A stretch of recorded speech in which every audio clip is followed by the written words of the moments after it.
சற்று முன் கிடைக்கப்பெற்ற மிக மிக முக்கியமான செய்தி ஒன்று வெளியாகி உள்ளது. துணை முதல்வர் பதவியிலிருந்து உதயநிதி ஸ்டாலின் அவர்களை நீக்குவதற்கான ஏற்பாடுகளை அமலாக்கத்துறை அதிகாரிகள் செய்து வருகிறார்கள். நீதிமன்றத்தில் வழக்கும் பதிவு செய்யப்பட்டுவிட்டது. விசாரணையை தொடங்கிவிட்ட அமலாக்கத்துறை அதிகாரிகள் கடந்த சில வாரங்களுக்கு முன்பாக தமிழக டாஸ்மாக் தலைமை அலுவலகத்தில் சோதனைகள் நடத்தி முதற்கட்டமாக 1000 கோடி என்றும் 40,000 கோடி ஊழல் நடைபெற்றிருக்கலாம் என்ற சந்தேகத்தின் அடிப்படையிலும் ஆதாரங்களை சேகரித்து வரக்கூடிய அமலாக்கத்துறை அதிகாரிகள் துணை முதல்வராக உதயநிதி பொறுப்பேற்ற பிறகுதான் செந்தில் பாலாஜி பல கோடிகளை ஊழல் செய்திருக்கிறார்.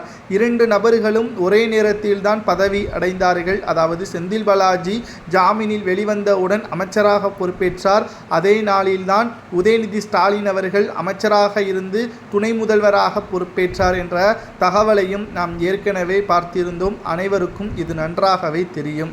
ஆனால் அமலாக்கத்துறை அதிகாரிகள் தற்பொழுது செந்தில் பாலாஜியை தான் தூக்குவதற்கு ஏற்பாடுகள் செய்வதாக பல செய்தி ஊடகங்கள் தெரிவிக்கின்றன. ஆனால் உண்மையில் அது கிடையாது.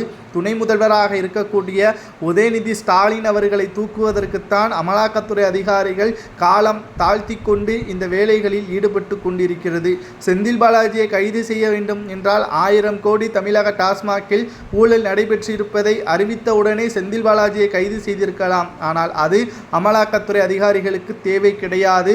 உதயநிதி ஸ்டாலின் அவர்களை கைது செய்ய வேண்டும். அப்பொழுதுதான் தென் மாநிலங்களில் பாஜகவின் ஆதிக்கம் அதிகமாக இருக்கும். திமுகவை பற்றியான தகவல்களையும் அவர்கள் செய்த ஊழல்களையும் மக்கள் மத்தியில் கொண்டு செல்ல அதிமுக பாஜகவுடன் கூட்டணி வைத்தால் மிகப்பெரிய ஒரு ஆயுதமாக திமுகவிற்கு அமையும் என்பதை பாஜகவினர்கள் போட்ட திட்டம்தான். அமலாக்கத்துறை அதிகாரிகள் தற்பொழுது மிக மிக எளிமையாக இந்த வேலைகளையும் கடினமான சூழல்களிலும் திமுகவின் யாரையும் கைது செய்யாமல் தற்பொழுது காலம் தாழ்த்தி வேடிக்கை பார்த்து கொண்டிருக்கிறது.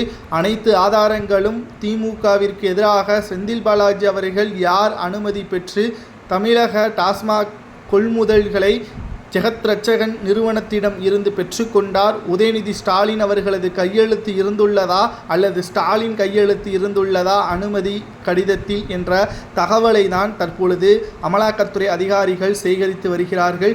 இதில் உதயநிதி ஸ்டாலின் அவர்களது பெயர் இடம்பெற்றுவிட்டால் முதலாவதாக அவரது துணை முதல்வர் பதவி பறிக்கப்படும். இரண்டாவதாக செந்தில் பாலாஜியும் அரசு உயர் அதிகாரிகளும் உதயநிதி ஸ்டாலின் அவர்களும் நிதி அமைச்சரும் உட்பட அனைவரையும் திகார் சிறைச்சாலையில் அடைப்பார்கள் என்ற தகவல் கிடைக்கப்பெற்றுள்ளது. இவர்களுக்கு என்ன தண்டனை வழங்கலாம் என்பதை